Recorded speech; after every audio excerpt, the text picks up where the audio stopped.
심야 라디오에서 걸려온 구조 요청. 2020년 12월 한 라디오 방송에 걸려온 단 17초의 전화. 살려주세요. 창문이 열려 있어요. 그 사람이 돌아왔어요. 전화는 끊겼습니다. 발신자는 추적 불가. 위치는 미상.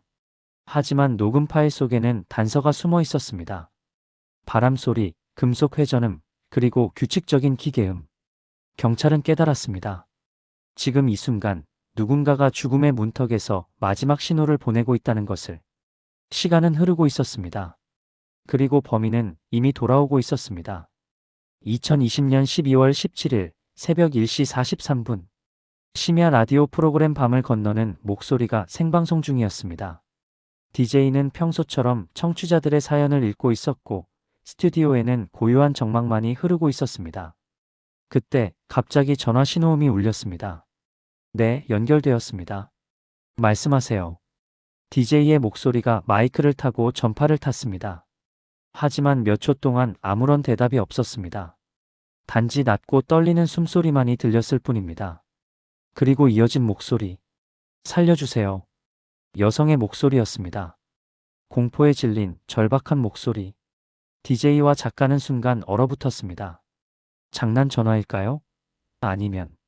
하지만 다음 순간 들린 말은 스튜디오 안의 모든 사람을 경직시켰습니다. 창문이 열려 있어요. 그 사람이 돌아왔어요. 목소리는 점점 작아졌습니다. 마치 누군가 다가오는 것을 감지한 듯. 17초. 전화는 정확히 17초 만에 끊겼습니다. 스튜디오는 순식간에 긴장감으로 가득 찼습니다. 지금 녹음됐죠? 경찰에 신고해야 합니다. 프로그램 제작진은 즉시 역추적을 시도했습니다. 하지만 결과는 암담했습니다. 발신자 번호는 제한되어 있었고 통신사 추적 결과 해외 서버를 경유한 인터넷 전화였습니다. 위치 정보는 단 하나도 남아있지 않았습니다. 누군가 의도적으로 추적을 피한 것일까요? 아니면 피해자가 숨어서 전화를 건 것일까요? 경찰이 방송국에 도착한 것은 새벽 3시였습니다. 형사들은 즉시 녹음 파일을 확보하고 분석에 들어갔습니다. 이 파일을 국과수 음향 분석팀에 보내세요. 최대한 빨리요. 시간이 흘렀습니다. 그리고 다음 날 오후 분석 결과가 도착했습니다. 형사님, 이 녹음 파일 뒤쪽에 특이한 소리가 있습니다. 음향 분석관이 파일을 재생했습니다. 여성의 목소리 뒤로 희미하지만 규칙적인 소리가 들렸습니다. 금속성 회전음. 이건 풍력 발전기 소리입니다. 바람이 강한 해안가에서 주로 들리는 소리죠. 형사는 즉시 지도를 펼쳤습니다. 이 지역에서 풍력 발전기가 있는 해안가를 전부 찾아보세요. 컴퓨터 화면에 여러 지점이 표시되었습니다. 하지만 단순히 해안가만으로는 범위가 너무 넓었습니다. 다른 단서는 없습니까? 분석관이 고개를 끄덕였습니다. 목소리의 반향음을 분석한 결과 이 여성은 폐쇄된 공간 안에 있었습니다. 철제 구조물이 많은, 아마도 오래된 건물 내부일 겁니다. 철제 구조물, 해안가, 풍력 발전기. 조건을 모두 만족하는 장소를 좁힌 결과 세 곳이 남았습니다. 첫째, 폐쇄된 해양 관측소. 둘째, 사용이 중지된 어망창고. 셋째, 관리가 중단된 보조등대. 형사들은 회의를 열었습니다. 밤새 세 곳을 전부 수색하기엔 인력이 부족합니다. 그렇다면 가장 가능성 높은 곳부터 가야 합니다. 결론은 빠르게 내려졌습니다. 보조등대. 출입이 비교적 쉽고 은폐 가능성이 가장 높은 장소였습니다. 다음 날 오전 수사팀은 해안가로 향했습니다. 차에서 내리자마자 강한 바닷바람이 얼굴을 때렸습니다. 멀리서 풍력 발전기가 돌아가는 소리가 들렸습니다. 저기입니다.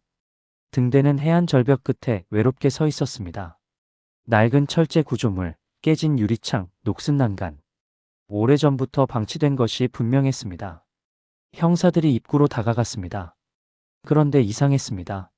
문이 용접되어 있었습니다. 이건 내부에서 용접한 게 아니라 외부에서 용접한 거네요. 누군가 의도적으로 출입을 막은 겁니까? 아니면 반대로 안에 누군가를 가두기 위해서. 형사는 등대 주변을 천천히 둘러보기 시작했습니다. 그리고 발견했습니다. 바다 반대편 건물 사면에 설치된 작은 창문 하나.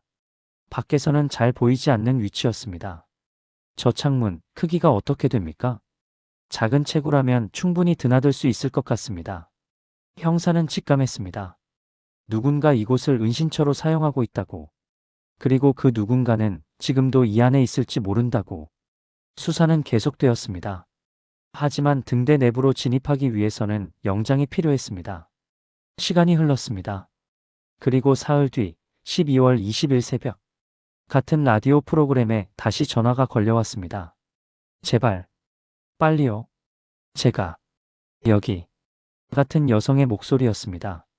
하지만 이번에는 더 약해져 있었습니다. 탈진한 듯한 절망적인 목소리. DJ는 즉시 대응했습니다. 어디 계세요? 지금 어디 있는지 말씀해 주세요. 하지만 여성은 대답하지 못했습니다. 그 대신 배경음이 선명하게 들렸습니다. 쿵쿵쿵. 무거운 발소리. 철제 계단을 천천히 올라오는 소리였습니다. 여성은 숨을 죽였습니다.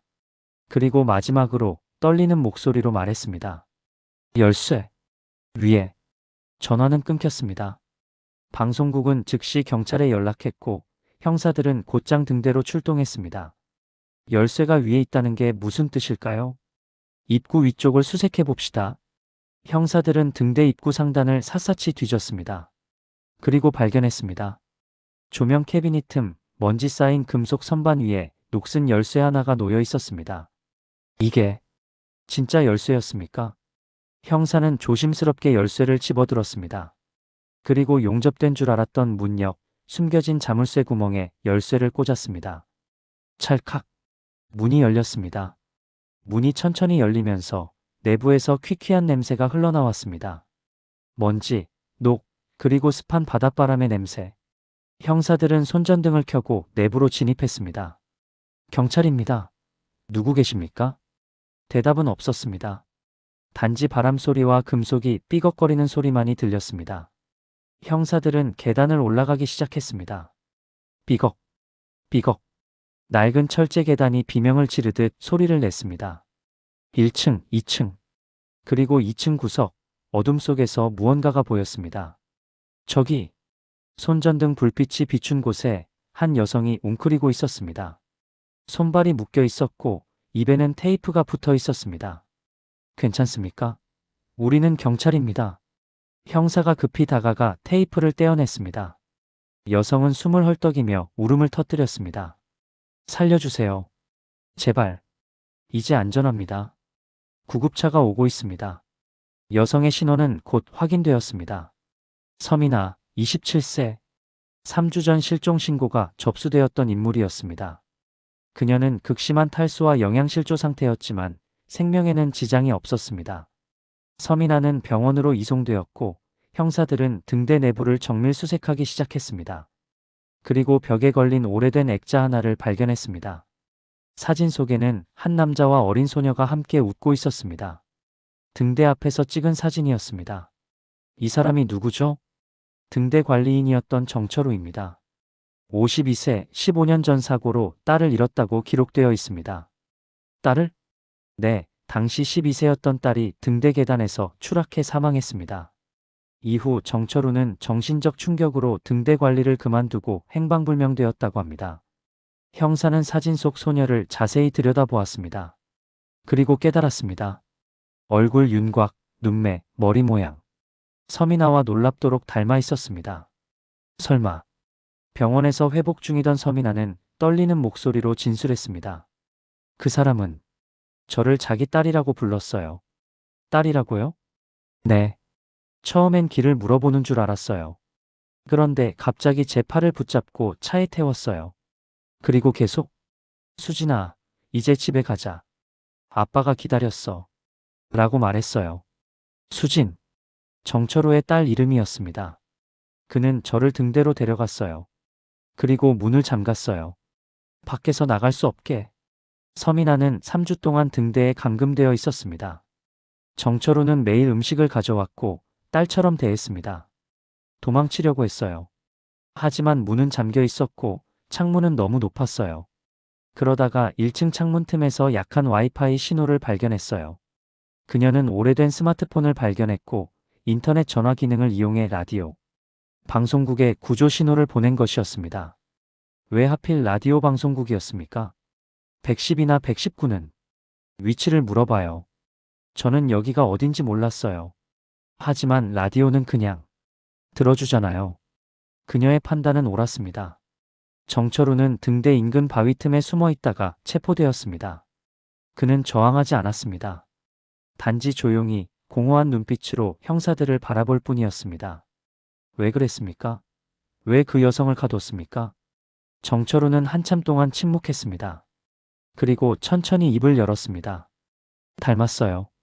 뭐라고요? 수진이랑 너무 닮았어요. 처음 봤을 때 내 딸이 돌아온 줄 알았어요. 형사는 아무 말도 할 수 없었습니다. 15년 동안 혼자였어요. 아내는 떠났고 딸은 죽었고 난 그냥 다시 가족이 필요했을 뿐이에요. 정철우의 목소리는 떨렸습니다. 난 그 애를 다치게 하지 않았어요. 밥도 주고 담요도 주고 딸처럼 돌봤어요. 하지만 그건 감금입니다. 범죄입니다. 알아요. 알아요. 하지만 난 정철우는 더 이상 말을 잇지 못했습니다. 그는 유괴, 감금, 상해, 통신망 불법 사용 혐의로 구속되었습니다. 정신감정 결과 그는 장기간의 우울증과 망상 장애를 앓고 있었던 것으로 밝혀졌습니다. 서민아는 병원에서 회복 치료를 받았고 한 달 뒤 퇴원했습니다. 그녀는 가족의 품으로 돌아갔습니다. 사건은 미제로 남지 않았습니다. 단 17초의 전화 그리고 단서 하나하나가 모여 한 생명을 구했습니다. 하지만 이 사건은 많은 것을 남겼습니다. 라디오 방송국에는 새로운 규칙이 생겼습니다. 심야 시간, 어떤 짧은 목소리도 절대 무시하지 말 것. 그것이 장난이든 진짜든 일단 귀 기울일 것. 왜냐하면 그 17초가 누군가의 삶과 죽음을 가를 수 있기 때문입니다. 그리고 지금도 방송국 서버 안에는 그날의 녹음이 보관되어 있습니다. 살려주세요. 창문이 열려 있어요. 그 사람이 돌아왔어요. 17초. 단 17초의 외침이 한 사람을 구했습니다. 이야기는 여기까지입니다. 이 내용이 마음에 드셨다면 구독과 좋아요 부탁드립니다. 감사합니다.